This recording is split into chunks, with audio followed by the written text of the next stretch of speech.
భగవాన్, నేను ఎన్నో ఏళ్లుగా పూజలు చేస్తున్నాను, తీర్థయాత్రలు తిరిగాను, దేవుడిని చూడాలని ఎంతో తపన పడుతున్నాను. కాని నాకు దేవుడు కనిపించడం లేదు.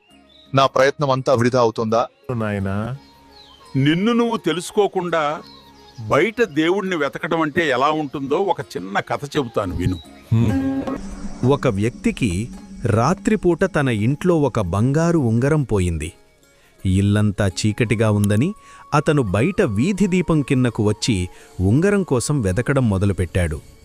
దారిలో వెళుతున్న ఒక స్నేహితుడు అది చూసి, "ఏం వెతుకుతున్నావు?" అని అడిగాడు.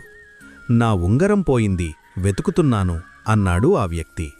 స్నేహితుడు కూడా సాయం చేస్తూ, "అసలు ఉంగరం ఎక్కడ పడింది?" అని అడిగాడు.